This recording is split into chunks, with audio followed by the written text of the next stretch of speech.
అందరికీ కూడా వందనాలండి. మంచిది ప్రియులారా, మరి వాక్య భాగంలోకి మనం వెళ్దామండి. అయితే వాక్య భాగంలోకి వెళ్ళే ముందు అందరినీ కూడా ఒక చిన్న ప్రశ్న అడగాలనుకుంటున్నానండి. మరి ప్రతి ఒక్కరు కూడా వాళ్ళ హృదయాలకి అంటే వాళ్ళతో వాళ్ళు మాట్లాడుకొని వాళ్ళకు వాళ్ళే సమాధానం చెప్పుకోవాల్సింది గనక మీకు మీరే సమాధానం చెప్పుకోవాల్సిందిగా ప్రభువు పేరట మనవి చేసుకుంటున్నానండి. ప్రియులారా, దేవుడు ఏదైనా ఒక సందర్భంలో మనతో ఇలా మాట్లాడొచ్చు. మీ యొక్క జీవితంలో ఇది బాలేదు, మీరు మార్చుకోవాలి అన్నప్పుడు ఎంతోమంది ఆ యొక్క దేవుడు మాట్లాడినటువంటి విషయాల్ని మార్చుకుంటున్నారు. ప్రతి ఒక్కరు కూడా వాళ్ళకి వాళ్ళే సెల్ఫ్ చెక్ చేసుకుని ప్రతి ఒక్కరు కూడా మీకు మీరుగా ఆలోచించుకోవాలండి. అంటే ప్రతి ఒక్కరితో కూడా దేవుడు మాట్లాడతారండి. మరి ముఖ్యంగా బాప్తిస్మం తీసుకున్నటువంటి వారు మన మధ్యలో చాలామంది ఉన్నారు కాబట్టి బాప్తిస్మం తీసుకున్నటువంటి ప్రతి ఒక్కరితో కూడా దేవుడు ప్రతి క్షణం కూడా మాట్లాడుతూ ఉంటారు. ఇదిగో నీ యొక్క జీవితంలో నీలో ఇది మార్చుకోవాలి, నీవు పరలోకం వెళ్ళడానికి అనగా నువ్వు పరలోకం రాకుండా నిన్ను ఈ విషయం బాగా అడ్డుకుంటుంది కాబట్టి నీవు ఈ విషయాన్ని నువ్వు మార్చుకోవాలి అన్నప్పుడు ఎంతమంది మనం మార్చుకుంటున్నాం అని ప్రతి ఒక్కరు కూడా సెల్ఫ్ చెక్ చేసుకోవాలండి. దేవుడు ప్రియులారా ప్రతి ఒక్కరికి కూడా అవకాశాలు ఇస్తారండి. అందుకు బెస్ట్ ఎగ్జాంపుల్ మనమే. ఇంకా మనం ఎన్ని తప్పులు చేస్తున్నప్పటికీ కూడా భూమి మీద ఉన్నాము అని అంటే దేవుడు మారడానికి ఇంకొక అవకాశం ఇస్తున్నారు. లేదు అని అంటే కనుక దేవుడు చాలా సందర్భాల్లో మాట్లాడుతూ ఉంటారు, మనం చూస్తూ ఉంటాము. మనం గమనించినట్లయితే ఒక అతను వచ్చి మాట్లాడుతూ ఉంటారు, ఇదిగో ఈ అంజూరపు చెట్టు ఫలించట్లేదు అంటే, అయ్యో మనం 2 సంవత్సరాల నుంచి చూస్తూనే ఉన్నాం, 3 సంవత్సరాల నుంచి చూస్తున్నాం, సుమారుగా కొన్ని సంవత్సరాల నుంచి చూస్తున్నాం, ఇది ఫలించట్లేదులే, దీన్ని వెంటనే నరికి పడేయండి, తీసి పడేయండి అంటారు. అంటే దేవుడు ఇంక వేస్ట్ అనుకున్నప్పుడు ఖచ్చితంగా మనల్ని చంపేస్తారండి. అలా కాకుండా మనం ఇంకా భూమి మీద ఉంచుతున్నాం అని అంటే ఒక అవకాశం అది మార్చుకోవాలి అని ప్రతి ఒక్కరితో కూడా దేవుడు మాట్లాడుతున్నారండి. మరి మాట్లాడినప్పుడు మనం హర్ట్ అవుతున్నామా లేదు అని అంటే మార్చుకునేటువంటి ప్రయత్నం చేస్తున్నామా ప్రతి ఒక్కరు కూడా చెక్ చేసుకోవాలండి. ఎందుకంటేనండి ఇదిగో ఇది నీలో తప్పు ఉంది అని సేవకుల ద్వారా కావచ్చు, లేదు అని అంటే ఏదో ఒక విధంగా దేవుడు మాట్లాడించినప్పుడు మనం జనరల్గా ఏం చేస్తూ ఉంటాం అంటే మాట్లాడిన వాళ్ళ మీదో లేదు అని అంటే జరిగినటువంటి సందర్భాల మీద పగపించుకుంటూ ఉంటాం. కానీ మనం చూడాల్సింది ఒక మనిషిని కాదు కానీ ప్రియులారా, దేవుణ్ణి మనం చూడాలి. దేవుడు మాట్లాడుతున్నారు మనతో, ఇది నువ్వు మార్చుకోవాలి అని చెప్పేసి. అటువంటప్పుడు ఆ పరిస్థితుల మీదో ఆ సందర్భాల మీదో మాట్లాడినటువంటి ఆ వ్యక్తి మీదో లేదంటే దైవజనుల మీదో మనం పగ పెట్టుకోవడం, కోపం తెచ్చుకోవడం అనేది మంచి పద్ధతి కాదండి. అలా మనం బైబిల్లో చూసినట్లయితే కొంతమంది ఉంటారు ప్రియులారా, ఆ కొంతమందిని దేవుడు ఏదో ఒక విధంగా నాశనం చేసేయాలని ఒకటి అనుకుంటారు. ఒకటి అనుకుని ఒక వ్యక్తిని పంపిస్తారు వాళ్ళ దగ్గరికి. పంపించి ఇదిగో మీ పట్టణాన్ని నేను నాశనం చేయబోతున్నాను, మీరందరూ కూడా మారు మనసు పొందారా సరి, లేదంటే మొత్తం దేవుడు మీ అందరినీ కూడా నాశనం చేయబోతున్నాడు అని చెప్తారు. నిజంగా స్టార్టింగ్ నుంచి మనం చదువుకుంటూ వచ్చామనుకోండి, ఆ పట్టణం అయిపోయింది, నాశనం చేసేస్తాడు దేవుడు ఇంకా అని చెప్పేసి అనుకుంటాం. నిజంగా అంటే ఆయన మాట్లాడినటువంటి విషయాలకు కానీ ఆ వ్యక్తి అక్కడికి వెళ్ళకపోయేసరికి దేవుడికి బాగా కోపం వచ్చి అతనికి జరిగించినటువంటి పరిస్థితులను బట్టి ఏమనిపిస్తుంది అంటే ఖచ్చితంగా పట్టణానికి నాశనం వచ్చింది అంతే అనుకుంటామండి. కానీ ప్రియులారా మిడిల్లోకి వెళ్ళేసరికి ఎవరు ఊహించలేనటువంటి విధంగా ఎంతో గొప్ప సందర్భం జరుగుతుందండి. మనం ఒకసారి చూసినట్లయితే యోనా గ్రంథం ప్రియులారా, మరి యోనా గ్రంథం మనందరికీ తెలుసు. మరొకసారి మనం చూసినట్లయితే యోనా గ్రంథము 3వ అధ్యాయము చూసేటువంటి ప్రయత్నం మనం ఈరోజు చేద్దామండి. యోనా గ్రంథము 3వ అధ్యాయము 2వ వచనం చదువుదామండి. నీవు లేచి నినెవే మహాపురమునకు పోయి నేను నీకు తెలియజేయ సమాచారం దానికి ప్రకటన చేయము. కాబట్టి యోనా లేచి యెహోవా సెలవిచ్చిన ఆజ్ఞ ప్రకారం నినెవే పట్టణమునకు పోయెను. నినెవే పట్టణము దేవుని దృష్టికి గొప్పదై 3 దినముల ప్రయాణమంత పరిమాణం గల పట్టణం. యోనా ఆ పట్టణములో 1 దిన ప్రయాణమంత దూరం సంచరించుచు ఇక 40 దినములకు నినెవే పట్టణము నాశనమగునని ప్రకటన చేయగా, నినెవే పట్టణపు వారు దేవుని యందు విశ్వాసం ఉంచి ఉపవాస దినం చాటించి గనులేమి అల్పులేమి అందరూ గోనె పట్ట కట్టుకొనిరి. ఆ సంగతి నినెవే రాజునకు వినబడినప్పుడు అతడును తన సింహాసనం మీద నుండి దిగి తన రాజవస్త్రములు తీసివేసి గోనె పట్ట కట్టుకొని బూడిదలో కూర్చుండెను. దేవునికి స్తోత్రం. ఎంత బాగుంది ప్రియులారా సందర్భం అనేది. ఏం జరిగిందండి? ఇదిగో 40 దినాల్లో ఈ పట్టణాన్ని నాశనం చేయబోతున్నానని ప్రకటన వినగానే వాళ్ళందరూ గూడా భయపడినట్లుగా మనం గమనించొచ్చు. ఇంకా మనం ఆలోచించేసినట్లయితే రాజు సైతం సింహాసనం దిగి గోనెపట్ట కట్టుకొని అలా కూర్చున్నారు అనంటే వాళ్ళు మారడానికి సిద్ధపడుతున్నట్లుగా మనం గమనించొచ్చండి. అంటే దేవుని యొక్క గద్దింపు వారి దగ్గరికి రాగానే వెంటనే ఏం చేస్తున్నారంటే ఆ గద్దింపుకు లోబడి మార్పు కలగాలి అని చెప్పేసి వాళ్ళ హృదయాల్ని సిద్ధం చేసుకొని వాళ్ళందరూ కూడా త్వరపడుతున్నారు. దేనికి? మారడానికి.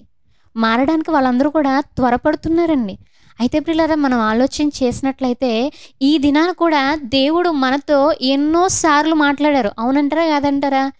ఒకరితోనా, ఇద్దరితోనా, ముగ్గురితోనా, నలుగురితోనా ఎంతోమంది వ్యక్తులతో ఇదిగో నీ జీవితం బాలేదు. ఇదిగో నువ్వు మార్చుకోవాలి. ప్రతి ఒక్కరికేనండి. ప్రతి ఒక్కరికి దేవుడు చెప్తున్నారనంటే ఏ భేదం లేదండి. ప్రతి ఒక్కరికి చెప్తున్నారు. ఒక త్రాగుబోతుకి చెప్తున్నాడు దేవుడు. ఇదిగో నువ్వు త్రాగుడు మానేయి. డాక్టర్స్‌తో కూడా చెప్పిస్తాడండి. వాళ్ళు వేరే కోణంలో చెప్పినా నీ హెల్త్ పాడైపోద్ది, నీ హార్ట్ పాడైపోద్ది, నీ లివర్ పాడైపోద్ది, అది పాడైపోద్ది, ఇది పాడైపోద్ది అని దేవుడు గద్దింపే అది గూడా. అవునంటారా? కాదంటారా? అంటే దేవుడు ఎన్నో రకాలుగా వాళ్ళని హెచ్చరిస్తూ వస్తాడు. వాళ్ళు డాక్టర్స్‌తో చెప్పిస్తారు, ఇంట్లో ఉండేటువంటి భార్యతో చెప్పిస్తారు, పిల్లలతో చెప్పిస్తారు, ఫ్రెండ్స్‌తో చెప్పిస్తారు. చాలామంది చెప్పిస్తూ ఉంటారు. అదేవిధంగా అపవాది కూడా పాపం చేయాలి, తాగాలి, తాగాలి, తాగాలి, తాగాలి అని చెప్పేసి వేరే వాళ్ళని కూడా ప్రేరేపిస్తూ వస్తది. అయితే అతగాడు విని మార్చుకుంటాడా? లేదా? అనేదే ఆ జీవితం.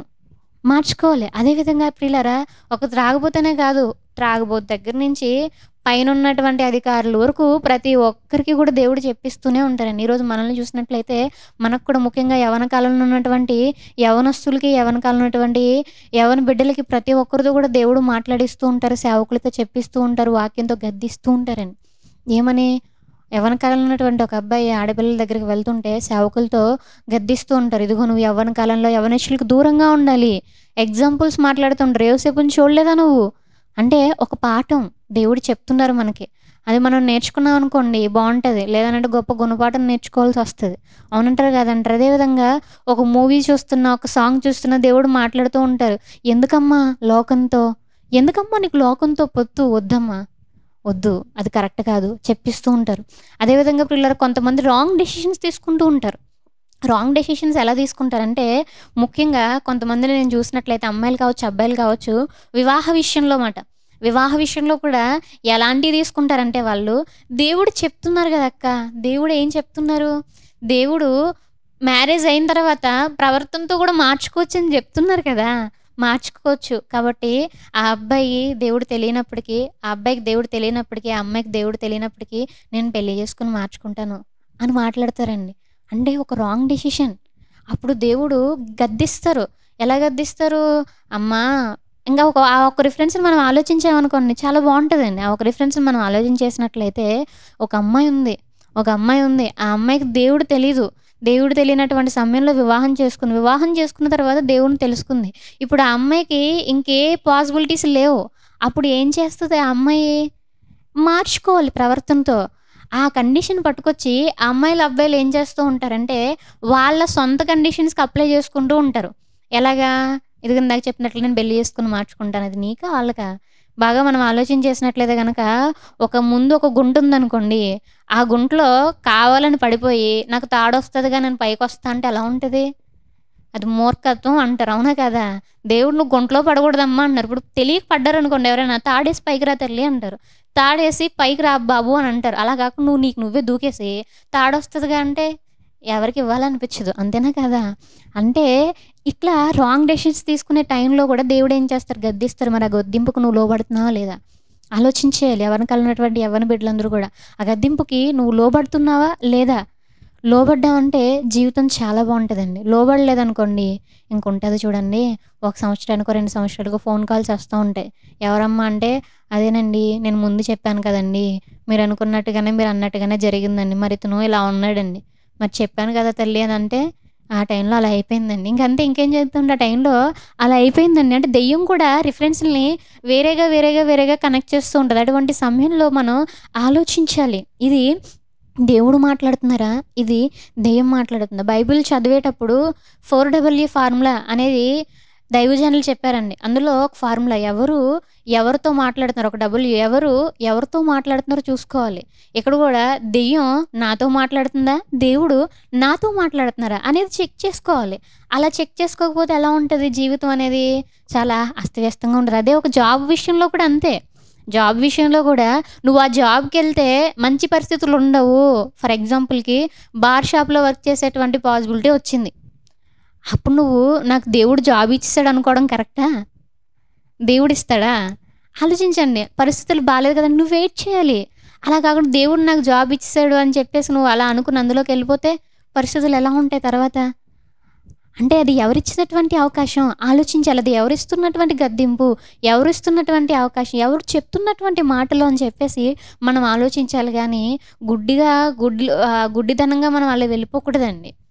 ప్రతి సందర్భాన్ని కూడా మనం ఆలోచించేసుకోవాలి. మనం మారట్లేదు. ఇదిగో మన జీవితంలో ఇది రాంగ్ స్టెప్ మనం తీసుకోబోతున్నాం అనుకున్న ప్రతిసారి ఒకసారి కాదు, 2 సార్లు కాదండి. మనుషుల్లా కాదు కదండీ దేవుడు. మనుషులనుకోండి, మనుషులు ఎలాంటోళ్ళయ్యా అంటే ఒకసారి చెప్తారు, 2 సార్లు చెప్తారు, కోపమొస్తది. కానీ దేవుడు మాత్రం ప్రతిసారి అవకాశాలు ఇస్తూనే ఉంటారండి. మరి అవకాశాలు ఇస్తున్నప్పుడు మనం ఆ అవకాశాన్ని ఉపయోగించుకోవాలి కానీ, మనం ఇంకా మారకుండానే ఉంటే ఎలా ఉంటదో తెలుసా ప్రియులారా? సొదొమ గొమొర్రా పట్టణం గురించి ప్రతి ఒక్కరికి తెలుసండి. అలా ఉంటది మన పరిస్థితి. కాబట్టి ప్రియులారా మనందరం కూడా మారడానికి సిద్ధపడాలి. అలా కాకుండా మార్చుకోకుండా ఆ టైంలో కూడా మన స్వార్థం ఆలోచించుకున్నాం అనుకోండి చాలా దరిద్రంగా ఉంటుంది. కొత్త నిబంధనలో గూడా మత్తయి సువార్తలో ఒక సందర్భం ఉంటుంది ప్రియులారా. ఆ సందర్భం ఎలా ఉంటదంటే, యేసుక్రీస్తు వారే చక్కగా సూచక్రియలు, అద్భుతాలు చేస్తున్నటువంటి సమయంలో వాళ్ళు బిజినెస్ ఆలోచిస్తారు. ఒకసారి మనం ఆ సందర్భాన్ని చూస్తేనండి, మత్తయి సువార్త 8వ అధ్యాయం. మత్తయి సువార్త 8వ అధ్యాయం 28వ వచనం నుంచండి.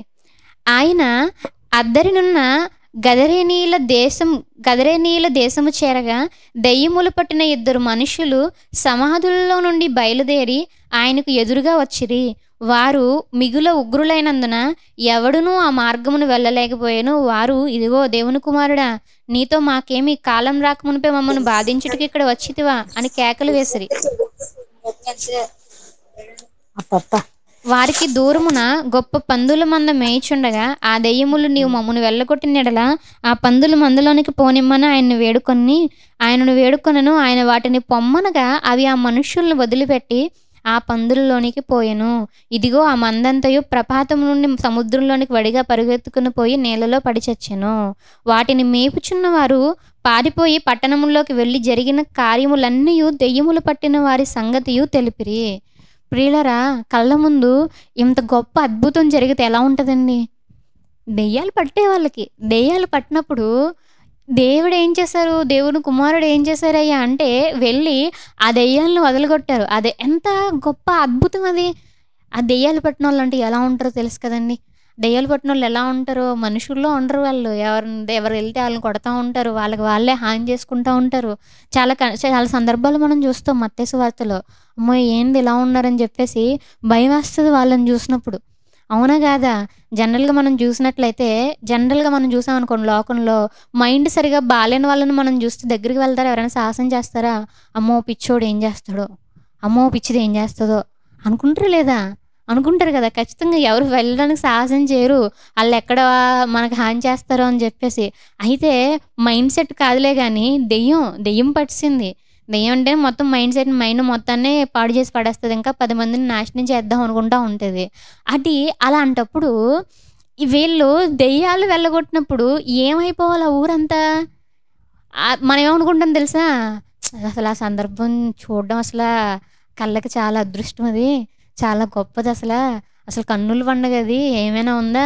రండయ్య రండని చెప్పేసి మన వాళ్ళనుకోండి ఇంకా కాళ్ళు కడిగేయడం, కాళ్ళు మొక్కడం, పూలదండలేసేయడం ఇంక ఇన్ని చేసేత్తారు. అవునా కదా? ఫర్ ఎగ్జాంపుల్‌కి ఒక రోగం వచ్చిందండి. భయంకరమైనటువంటి రోగం వచ్చింది. చనిపోతారు అని చెప్పేసి అందరూ చెప్పారు. అటువంటి సమయంలో ఒక డాక్టర్ లేదు, నువ్వు చనిపోవు, నీకు ఖచ్చితంగా స్వస్థత కలుగుతుంది, నేను నిన్ను ట్రీట్మెంట్ చేస్తాను, నీకు మంచి ఆరోగ్యం ఇస్తానని చెప్పేసి చనిపోయేటువంటి మరణ పడకల మీద నుంచి లేపారనుకోండి ఎలా ఉంటది? అంటే అంత గొప్ప వ్యాధి నుంచి తొలగించారనుకోండి ఎలా ఉంటది? అయ్యా నువ్వు దేవుడివయ్యా, నిజంగా నువ్వు లేకపోతే నేను చచ్చిపోతానయ్యా అంటారా లేదా? ఇంకా డాక్టర్స్ కాళ్ళు పట్టుకుంటారు, హగ్ చేసుకుంటారు, దండాలు పెట్టుకుంటారు. ఇంకొంచెం గొప్పవాళ్ళనుకోండి ఎంత డబ్బు కావాలంటే అంత ఇచ్చేస్తారు. అవునా కదా? అయితే ఇక్కడ మనం ఆలోచించేసినట్లయితే దెయ్యం పట్టడం అనంటే సింపుల్ థింగ్ కాదది.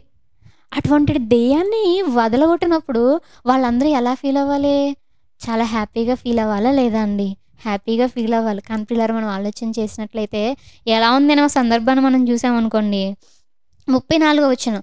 ఇదిగో ఆ పట్టణస్థులందరూ యేసుని ఎదుర్కొని వచ్చి ఆయనను చూచి తమ ప్రాంతములను విడిచిపొమ్మని ఆయనను వేడుకొనిరి. మళ్ళా చదువుదామండి ఆ మాట. 33వ వచనం. వాటిని మేపుచున్న వారు పారిపోయి పట్టణములోకి వెళ్ళి జరిగిన కార్యములన్నీయు దెయ్యములు పట్టిన వారి సంగతి తెలిపిరి. ఇదిగో ఆ పట్టణస్థులందరూ యేసుని ఎదుర్కొని వచ్చి ఆయనను చూచి తమ ప్రాంతములను విడిచిపొమ్మని ఆయన్ను వేడుకొనిరి. ఏం చేస్తున్నారండి ఆళ్ళు? మా ప్రాంతాల దగ్గరికి నువ్వు రావద్దు, వెళ్ళిపో. అంటే వాళ్ళు ఎలా ఆలోచించారో ఒకసారి చూడండి. అంటే దెయ్యాలు వెళ్ళగొట్టేస్తుంటే మంచిదే కదా! కానీ వాళ్ళు ఎలా ఆలోచించి ఉండొచ్చు? మేబీ ఒక్కొక్కరు చాలా రకాలుగా ఆలోచించి ఉండొచ్చండి. భయపడే వాళ్ళు ఉండొచ్చు. దెయ్యాలంటే ఏం చేస్తా అనుకునేటువంటి వాళ్ళు ఉండొచ్చు. లేదంటే యేసుక్రీస్తు వారిని చూసి భయపడే వాళ్ళు ఉండొచ్చు. ఇంకా మనం ఆలోచన చేసినట్లయితే పాపం ఆ పందులు ఏమైపోయాయి? చచ్చిపోయాయి. ఆ పందులన్నీ కూడా చచ్చిపోయాయి. ఇంకిప్పుడు వీళ్ళకేమనిపిస్తది? వ్యాపారాలు నష్టపోతున్నారు వాళ్ళు. ఇంకా ఆ సందర్భంలో చూడండి వాళ్ళు వద్దు, రావద్దు, వెళ్ళిపో అన్నారు. అంటే ఏంటి? వాళ్ళకేదో నష్టం కలుగుతుంది. అంటే ఫిజికల్‌గా, స్పిరిచ్యువల్‌గా చాలా బలపడుతున్నారు వాళ్ళు. అయినప్పటికీ దేని గురించి ఆలోచిస్తున్నారు వాళ్ళందరూ? ఫిజికల్‌గా వాళ్ళకేదో నష్టం కలగబోతుందని చెప్పేసి ఆలోచించి నో రావద్దు, వెళ్ళిపో అంటున్నారు. వాక్యాన్ని వాళ్ళు పట్టించుకుంటున్నారండి? పట్టించుకోవట్లేదండి. అయితే ప్రియులారా మరి ఈరోజు మనం ఎలా ఉన్నాం? వీళ్ళలా ఉన్నామా? లేదు అనంటే గనక ఆ నినెవే పట్టణం మనం చూసాం. వాళ్ళలా ఉన్నామా? ఆలోచించేయాలి ప్రియులారా. ఆ పట్టణంలో ఉన్నటువంటి వారు చూడండి ఎంత అద్భుతంగా ఉన్నారో.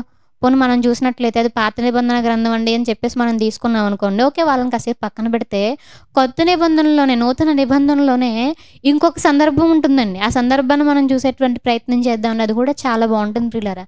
యోహాను సువార్తలో మనం చూసినట్లయితే యోహాను సువార్త 4వ అధ్యాయము. యోహాను సువార్త 4వ అధ్యాయము. ఇక్కడ మనం మొదటి వచనం నుంచి ఈ అధ్యాయం మొత్తం మనం చదివామనుకోండి మనకు అర్థమవుతుందనమాట. ఏంటి? ఒక సమరయ స్త్రీ ఉంటుంది. అందరికీ తెలిసినటువంటి సందర్భం. ఒక సమరయ స్త్రీ ఉంటుంది. బావి దగ్గర ఉంటుంది. యేసుక్రీస్తు వారు అక్కడికి వెళ్తారు. వాటర్ కావాలని అడుగుతారు. ఆమెకి యేసుక్రీస్తు వారికి మధ్య ఒక సంభాషణ అనేది జరుగుతుంది. సంభాషణ జరిగిన తర్వాత మొత్తానికి ఆయన యేసుక్రీస్తు అనేటువంటి విషయం ఆమెకు అర్థమవుతుంది. ఆమెకు అర్థమైన వెంటనే ఆమె కూడా వెళ్ళిపోయి ఏం చేస్తుందయ్యా అంటే ఊరిలోకి వెళ్ళిపోయింది ఆమె. ఊరిలోకి వెళ్ళిపోయి అక్కడ ఉన్నటువంటి వాళ్ళందరికీ చెప్పిందండి. అయితే అక్కడ ఉన్నటువంటి వాళ్ళు ఎలా రెస్పాండ్ అయ్యారు అని మనం చూసామనుకోండి. యోహాను సువార్త 4వ అధ్యాయము 41వ వచనం, 39వ వచనం నుంచి చూద్దామండి. 4వ అధ్యాయం 39వ వచనం నుంచి 42వ వచనం వరకు మనం చూద్దాం. నేను చేసినవన్నీ నాతో చెప్పినని సాక్ష్యం ఇచ్చిన స్త్రీ యొక్క మాటను బట్టి ఆ ఊరిలోని సమరయులు అనేకులు ఆయన యందు విశ్వాసం ఉంచిరి. ఆ సమరయులు ఆయన యొద్దకు వచ్చి తమ యొద్ద ఉండమని ఆయన్ని వేడుకొనరు గనుక ఆయన అక్కడ 2 దినములుండెను. ఆయన మాటలు వినినందున ఇంకనూ అనేకులు నమ్మి ఆ స్త్రీని చూచి, ఇక మీదట నీవు చెప్పిన మాటను బట్టి కాక మా మట్టుకు మేము విని ఈయన నిజముగా లోకరక్షకుడని తెలుసుకొని నమ్ముచున్నామనిరి. దేవునికి స్తోత్రం. ఇక్కడ కూడా మనం ఆలోచన చేసినట్లయితే అక్కడ ఆ పందులు మేపుతున్నటువంటి వాళ్ళలో కొందరు వెళ్ళి ఏ విధంగా అయితే యేసుక్రీస్తు వారు చేసినటువంటివన్నీ చెప్పారో ఇక్కడ కూడా మనం ఆలోచన చేసినట్లయితే ఈమె కూడా నేను చేసినన్ని నాతో చెప్పినటువంటి మనుషుని చూడండి. ఒక మనుషుడు ఉన్నాడు అనగానే వీళ్ళందరూ ఏం చేస్తున్నారు? భయపడుతున్నారా? ఆలోచన చేసినట్లయితే ఎంత బాగుందండి. వచ్చి యేసుక్రీస్తు వారి దగ్గరికి వచ్చి 2 రోజులు మాతో ఉండయ్యా అని బ్రతిమాలుకుంటున్నారు. అంటే మార్చుకోవాలి అనుకునేటువంటి వారి యొక్క మనస్తత్వం ఇలా ఉంటుంది. మార్చుకోవాలి, నేను ఏదైనా కానీ నేను మార్చుకోవాలనుకునేటువంటి వారి మనస్తత్వం ఇలా ఉంటుంది. ఏ అమ్మాయి చెప్పినన్ని రాంగ్, ఎవరు వెళ్తారులే అనుకోవచ్చు. అనుకునేటువంటి కండిషన్స్ కూడా ఉంటాయి ఉండవా? లేవంటారా? లేదంటే ఊరు అనగానే చాలా మంది ఉంటారు కదండి. వాళ్ళలో కూడా ఇలాంటి వాళ్ళు ఉండి మిగిలిన వాళ్ళందరినీ కూడా రెచ్చగొట్టి ఆ అమ్మాయి మాటలు వినకూడదు, అసలు మంచోళ్ళు కాదు, అది ఇది అని చెప్పొచ్చు కదా. అలా మనం వెళ్ళామంటే మనకి ఏమన్నా హాని చేస్తారేమో అసలు యూదులు అని చెప్పేసి వాళ్ళు కూడా అనుకోవచ్చుగా. అనుకుంటున్నారా వాళ్ళు? లేదండి. అంటే వాళ్ళు మార్పు చెందాలి అంటే దేవుడు ఏం మాటలు మాట్లాడుతున్నారో మేము వినాలి అనేటువంటి మనసు కలిగి ఉన్నారు. మిగిలినటువంటి వాళ్ళు ఆ దెయ్యాల దగ్గర మనం చూసినటువంటి వాళ్ళు వాళ్ళ బిజినెస్‌లు పోతాయేమో, వాళ్ళకి ఏదో అయిపోయిద్దేమో, వాళ్ళు ఏదో దెబ్బతింటారేమో, భయాందోళనలు అనేవి ఎక్కువైపోయాయి ఆళ్ళకి. భయాందోళన అంటే లేనివి కూడా ఇమాజినేషన్ చేసేసుకోవడం అనమాట. ఇమాజిన్ చేసుకోవడం వాళ్ళందరూ కూడా బాగా ఎక్కువున్నాయి. ఇమాజినేషన్ స్కిల్స్ బాగా ఎక్కువున్నాయి ఆళ్ళకి. ఆళ్ళేం చేస్తున్నారు అక్కడ ఉన్నటువంటి వాళ్ళందరూ బాగా ఇమాజిన్ చేసేసుకొని ఇంక వాళ్ళు రావద్దు, వద్దు అనేస్తున్నారు. అంటే మనం ఆలోచించాలి ఇక్కడ. దేవుని యొక్క మాటలు విని మార్చుకోవాలనుకునేటువంటి వారు ఎలా ఉన్నారు? మార్చుకోము అనుకునేటువంటి వాళ్ళు ఎలా ఉన్నారు? అయితే ప్రియులారా మరి ఈరోజు మనం ఎలా ఉన్నాము? ప్రతి ఒక్కరు కూడా చెక్ చేసుకోవాలండి. మరి మనం ఎలా ఉన్నాం? నినేవే పట్టణాన్ని మనం చూసినట్లయితే అక్కడ ఉన్నటువంటి వాళ్ళందరూ ఏం చెప్పారు అక్కడికి వెళ్ళి యోనా గారు? 40 దినాల్లో మీకు దేవుడు నాశనం తెప్పించేస్తున్నాడు అంతే. మరి మనకెవరు చెప్పట్లేదా అండి? మనకెవరు చెప్పట్లేదు. చాలామంది చెప్తున్నారు. ఇదిగో రాకడొస్తుంది. సిద్ధపడండి. నాశనం అయిపోతాం మనందరం గూడా. సిద్ధపడండి తొందరగా రాకడొస్తుంది చెప్తున్నా లేదా? ఎన్నో పాటలు పాడుతున్నాం మనం. యేసు రాజుగా వచ్చుచున్నాడు. పాటలు పాడతామా లేదా మనం? చాలా పాటలు పాడుతూ ఉంటామండి. అయితే మరి ఇక్కడ కూడా మనకి ప్రమాదం అనేది పొంచి ఉంది కదండీ! మరి ఎంతమంది మన బ్రతుకులను మనం మార్చుకుంటున్నాము? ప్రతి ఒక్కరు కూడా ఆలోచన చేసుకోవాలి. ఇది తప్పు అని దేవుడు మాట్లాడినప్పుడు మనం తప్పు చేస్తున్నాను కుమిలి ఒక స్థితిలోకి వెళ్ళిపోవడం కరెక్టా? లేదు అనంటే బాబోయ్ నేను తప్పు చేస్తున్నాను. నేను మార్చుకోవాలి. దేవా నాతో మాట్లాడయ్యా, నువ్వు మాట్లాడితే నేను మార్చుకుంటానయ్యా అనే వాళ్ళు ఎంతమంది ఉన్నావు? ఆలోచించేయాలి. అక్కడ ఉన్నటువంటి వాళ్ళు చేసినటువంటి పని 100కి 100% కరెక్ట్ అండి.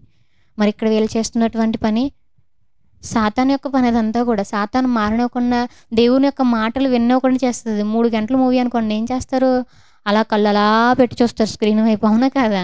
నిద్ర రాదా? నిద్రపోయే వాళ్ళ దగ్గరికి వెళ్ళి చూపిస్తున్నా కానీ కొత్త సినిమా అసలు రేపే రిలీజ్ అవ్వాలి కానీ నాకు వచ్చింది నా ఫోన్లో కనగానే నిద్రపోయేవాడు వెళ్ళి ఫేస్ వాష్ చేసుకున్నాను. ఫేస్ వాష్ కూడా అవసరంలే, అంత ఇంట్రెస్ట్ వచ్చేస్తుంది వాళ్ళకి. అంత ఇంట్రెస్ట్. మరి దేవుని యొక్క ఒక 3 గంటలు అవసరం లేదండి. 30 నిమిషాలు చాలు. 30 నిమిషాలు. ఎంతమంది ఓపికగా వింటున్నాం చెప్పండి? ఎంతమంది ఓపికగా విని అమ్మో ఈరోజు దేవుడు నాతో తెలిసిన విషయం తెలియని విషయం అని మనం డిఫరెన్షియేషన్స్ మనం పెట్టుకుని డిఫరెన్స్ చూస్తున్నాం తప్పించి తెలిసిన విషయం అయినప్పటికీ కూడా నేను ఫాలో అవుతున్నానా అని మనం చెక్ చేసుకుంటున్నామండి. ఆలోచించేయండి. మరి ప్రతి ఒక్కరు కూడా తెలిసిన విషయం అయినప్పటికీ కూడా నేను ఫాలో అవుతున్నానా లేదా ప్రతి ఒక్కరు చెక్ చేసుకోవాలండి. అక్కడ వాళ్ళందరూ కూడా మనసు మార్చుకున్నారు. నినేవే పట్టణంలో ఉన్నటువంటి వాళ్ళందరూ కూడా మనసు మార్చుకున్నారు కాబట్టి దేవుడు ఆ ప్రమాదం నుంచి వాళ్ళందరినీ కూడా తప్పించారు. మరి ఇక్కడ చూసినట్లయితే మరి ఇక్కడ వాళ్ళు రానివ్వడమే రావద్దనేస్తున్నారు వాళ్ళు. ఇంకేడ మనసు మార్చుకుంటారు వినకుండా. అదేవిధంగా ప్రియులారా ఈరోజు ఫస్ట్ ఆఫ్ ఆల్ మనం ఏం చేయాలయ్యా అంటే వినాలి.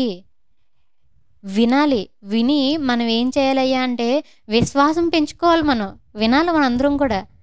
ఫస్ట్ విన్నాం అనుకోండి, ఆ విన్న తర్వాత ఆటోమేటిక్గా మనలో ఏమున్నాయి ఏంటి అనేది మనల్ని మనం సెల్ఫ్ చెక్ చేసుకుని తీసివేసుకోవడానికి అవకాశం ఉంటుంది. అసలు ఫస్ట్ మనం వినట్లేదు అనుకోండి ఇంకాడిపోతే ఫస్ట్ ఏమో దేవుని యొక్క వాక్యం వినరండి. దేవుని యొక్క వాక్యం వినకుండా ఏం చేస్తూ ఉంటారు? దేవుని యొక్క వాక్యం వినకుండా నేను పాపాన్ని జయించలేకపోతున్నాను, నేను పాపంలో పడిపోతున్నాను, నేను దేవునికి దూరం అయిపోతున్నాను. ఎందుకు దూరం అవుతావు దేవుడికి? దేవుని యొక్క మాటలు వినకపోతే దూరం అవుతావు. ఒక ఇద్దరి మధ్య రిలేషన్ ఎప్పుడు పోయిద్దండి? వాళ్ళ మాట వీళ్ళ మాట వాళ్ళనకపోయినా ఇద్దరి మధ్యలో మంచి ఒప్పందం లేకపోయినా ఏమవుతుంది? వాళ్ళు ఎంత ప్రాణ స్నేహితులైనా కానీ వాళ్ళ యొక్క రిలేషన్ అనేది కొలాప్స్ అయిపోయింది. అదేవిధంగా పిల్లలు ఈరోజు దేవునికి దూరం అవుతున్నా, దేవునిలో ఎదగలేకపోతున్నా, దేవునిలో నేను ఉండలేకపోతున్నానని చెప్పేసి అంటూ ఉన్నారు కదా. ఎందుకో తెలుసా? ఎందుకంటే ఫస్ట్ ఆఫ్ ఆల్ దేవుడు చెప్పేటువంటి మాటలు మనం వినట్లేదు, మనం దేవునితో మాట్లాడట్లేదు, ఇటు ప్రార్థన చేయట్లేదు, ఆయన వాక్యం వినట్లేదు. రెండూ లేవనుకోండి జీవితంలో ఇంకేం ఉండవు. ఇంకా నాశనమే మనకి ముందు ఉంటుందండి. కాబట్టి ప్రియులారా ఈరోజు మనం చేయాల్సినటువంటి పని ఏంటంటే దేవుడు నాతో ఏం మాట్లాడారు. ఈరోజు ప్రతి ఒక్కరూ నోట్స్లు రాసుకుంటే మరీ మంచిదండి. ప్రతి ఒక్కరూ నోట్ చేసుకోవాలి. ఎందుకంటే దేవుడే మనతో మాట్లాడుతున్నారు కాబట్టి ప్రతి ఒక్కరూ నోట్ చేసుకోవాలి. నోట్ చేసుకున్న తర్వాత చేయాల్సినటువంటి పని ఏంటంటే అమ్మ అయిపోయింది మెసేజ్ అని చెప్పేసి వెళ్ళిపోయి తిని పడుకోవడం కాదులే కానీ మెసేజ్ అయిపోయిన తర్వాత ఈరోజు ఈ మెసేజ్లో దేవుడు నాతో ఏం మాట్లాడారు, నేను ఏం మార్చుకోవాలి. కొత్త టాపిక్ నేర్చుకున్నాను నేను, తెలిసిన టాపిక్కే మనం అలా అనుకోకూడదు, తప్పది. దేవుడు నాతో మాట్లాడారు, నేను వీటి నుంచి ఏం మార్చుకోవాలి. ఒకవేళ వినకుండా కనుక ఉంటున్నామనో నేను వినాలి రేపటి నుంచి. పరలోకం వెళ్ళాలంటే మనం ఫాలో అవ్వాలండి. మనల్ని మనం సిద్ధపరుచుకోవాలి. మనల్ని మనం సిద్ధపరుచుకోకుండా ఉంటే ఎలాగా? ఫర్ ఎగ్జాంపుల్‌కి మనం పొద్దున్నే లేచి ఇంట్లో ఉన్నటువంటి వాళ్ళందరికీ ఫుడ్ పెట్టాలనుకోండి. ఏం చేయాలి? ఆళ్ళతో పాటు మనం పడుకున్నాం అనుకోండి. అవుతదా పని? లేదు. మార్నింగ్ ఎళ్ళాలి నువ్వు. అక్కడ ఉన్నటువంటి పాత్రలన్నీ కడగాలి. ఆ తర్వాత బియ్యం ఏరాలి. ఆ తర్వాత రైస్ చేయాలి. కర్రీ చేయాలి. కూరగాయలు కట్ చేసుకోవాలి. అన్నీ చేస్తే గాని ఇక్కడ భోజనం పెట్టలేం. జస్ట్ ఒక పూట తినే ఫుడ్‌కి ఇంత హంగామా ఉంటే నిత్య జీవం, యుగయుగాలు మనం జీవించేటువంటి లోకం కోసం మనం ఇంకెంత సిద్ధపడాలి? సిద్ధపడాలి ప్రియులారా.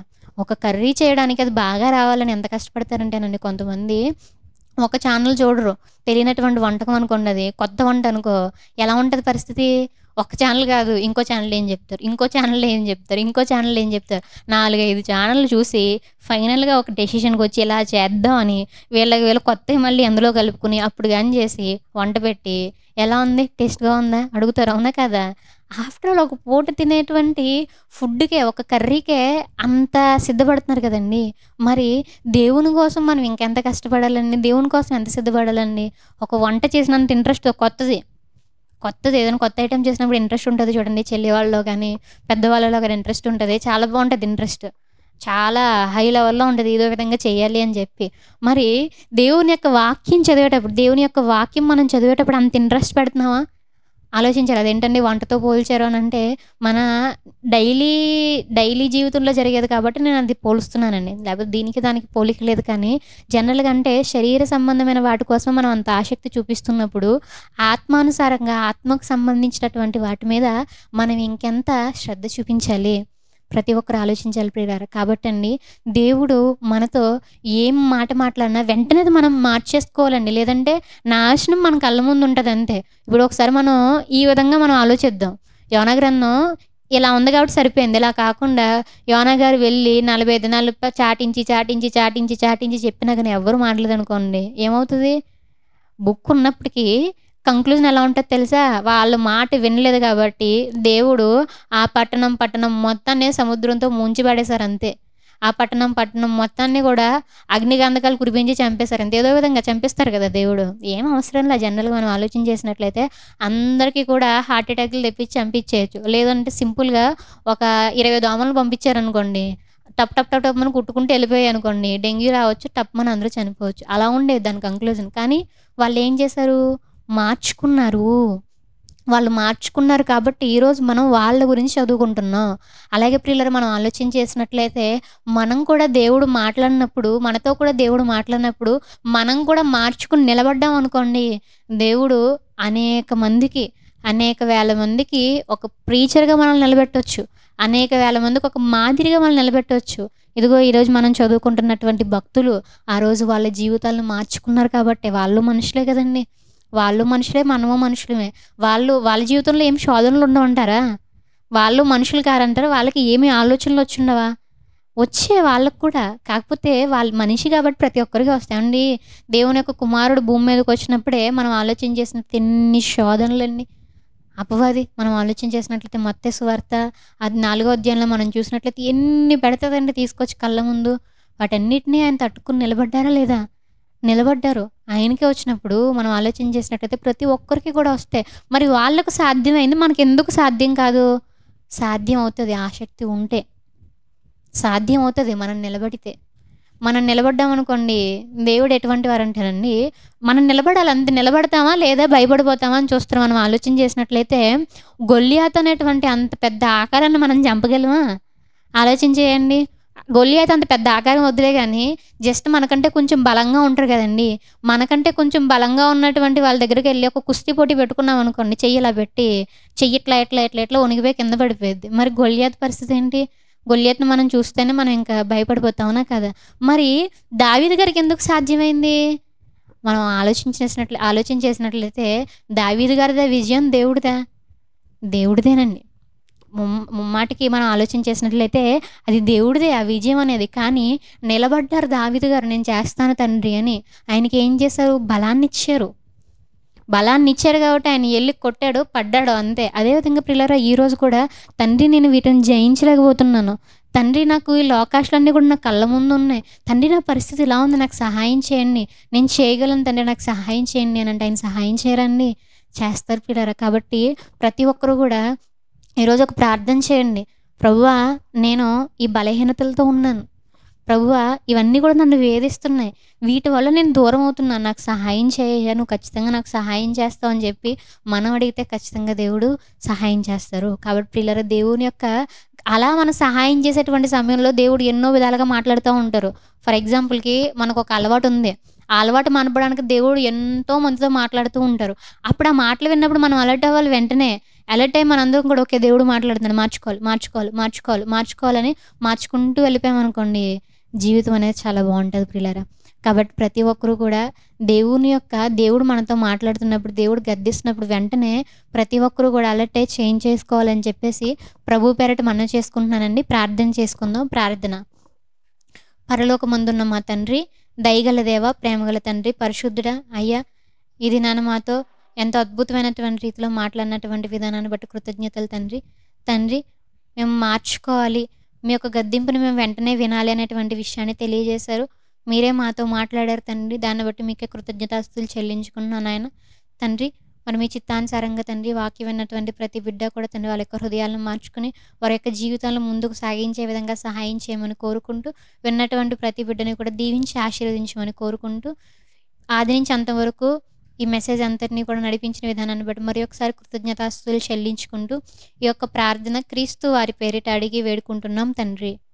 ఆమెన్.